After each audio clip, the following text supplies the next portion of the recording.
Over the past few days, we've had a fair amount of rain here where we're staying at, and we have found us a water leak. Thought I might carry you along for the ride and trying to investigate and figure out what's going on with it. This spot here is where our microwave normally goes. We have taken it out.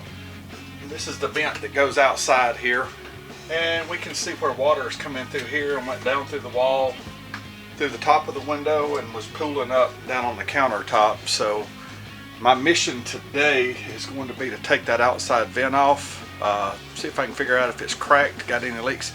I've replaced this vent before a good while back, back in the first part of the year. We experienced some rain and I have already replaced it one time. So I want to take it apart, make sure there's not a crack or anything in it, that maybe some of the sealant has it pulled away, something to that effect.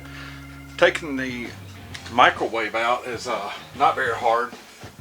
In this compartment here right up above, there are three, on this particular brand, there's three long screws that go down that hold the thing up, so it connects onto here, rotates up.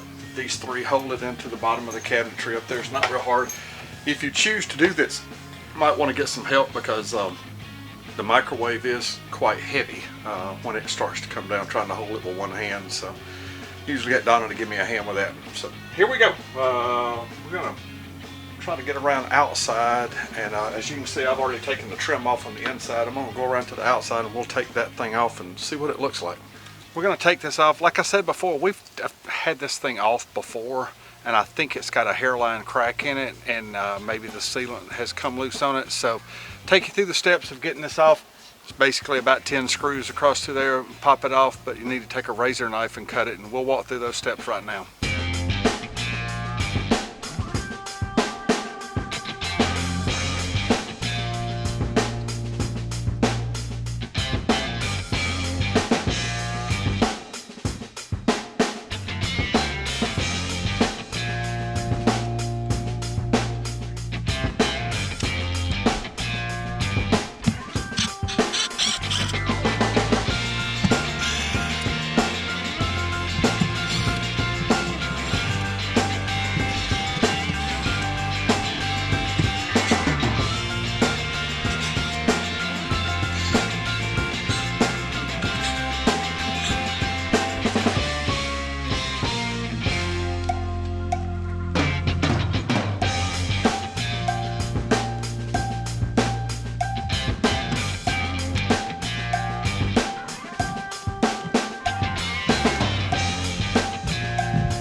So obviously we have to make sure we've got a good clean surface in order to seal this back up.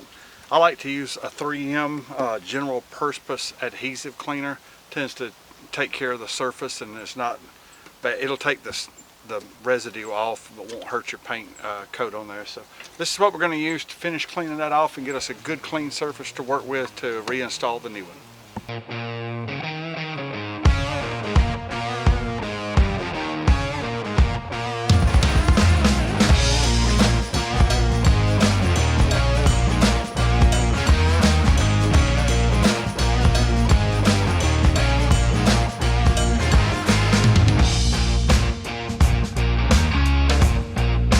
Alright, so Camping World carries these. Buy them right off the shelf. I think it was 12 bucks or something like that on there. One thing to keep in mind about these vents is up inside this vent, in this area right here, this little lever, and these things can be locked closed or locked so that they can flop and be open. Sometimes you may have a water leak and it may be due to the rain blowing and blowing this little lid open.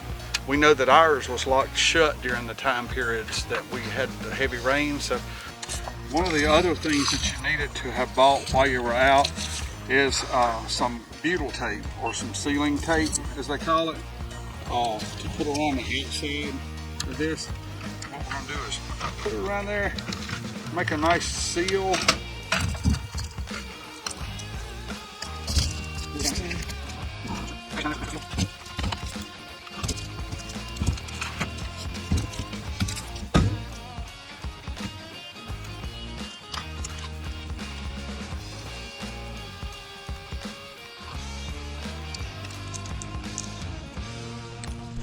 Alright, so we'll do that right there.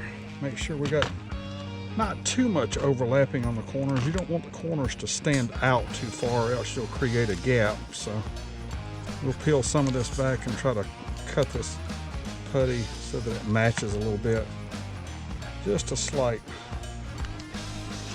overtake, or else you'll have a gap there, and you don't want that. We'll have to create more problems with that.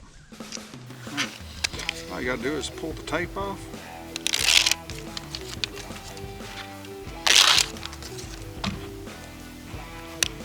And fill in the little gaps you got right here and there. And voila, we should be back good again. Now, this piece slides back inside of there, and that matches up to match your vent fan on the other side coming off of your microwave. All right, let's go reinstall. So what I did is put a screw in each corner to line it up so that I could get started on it. Make sure that the metal piece is back in here and seated so that it seats up tight against your fan. And then we're ready to reinstall. So be real careful. Line up our holes like that.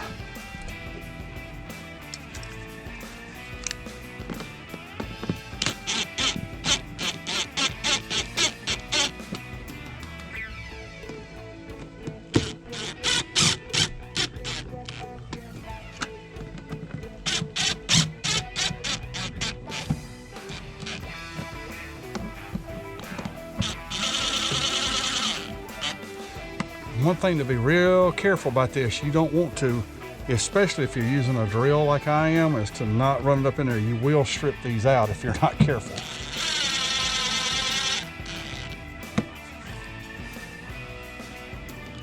And yes, my screws are a different color because the screws seem to be a little bit getting close to being stripped out. They've been used a lot, so I am putting just a little bit, the next size bigger screw in it, to help hold it up a little bit tighter.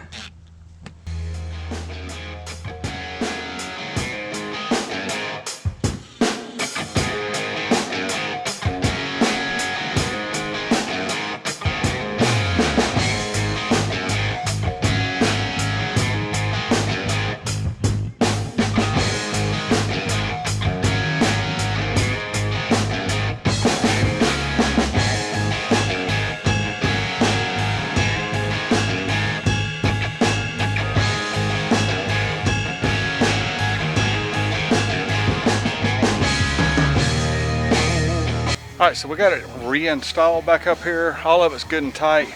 You'll be able to notice just a little bit, there is some tape, some of the butyl tape that's coming around the side. That's a good thing.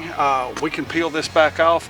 The last thing I'm going to do is get some sealant, and I'm going to run a caulk bead all the way around the outside of this once I clean off this butyl tape on the outside, and we should be sealed up for the coming rain. What I'm going to do is lock my vents shut for this rain that's supposed to set in tonight and tomorrow. That'll give me a good idea as to whether I've done the right job in sealing it all up. We were talking about cutting the butyl tape back. This is what it should look like before you put your sealant around the outside. Took a small razor knife and just cut right around the edges, cleaned it up so that it looks nice and pretty on there. I'll come back and clean up the paint job around it and wash and wax all that once we're sure that we don't have a water leak here anymore.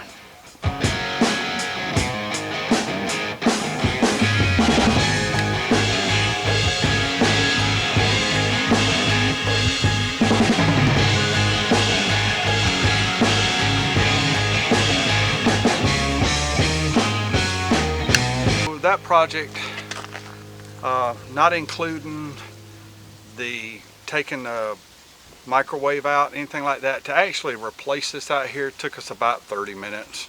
It's not a hard project. Need a ladder, some sealant, some putty to put around there, and the parts. The hard part is getting the microwave down. We'll have to let you know. It's supposed to rain the next 2 or 3 days, so if it's going to leak, we'll find out. So we'll see. RV life, ain't it great?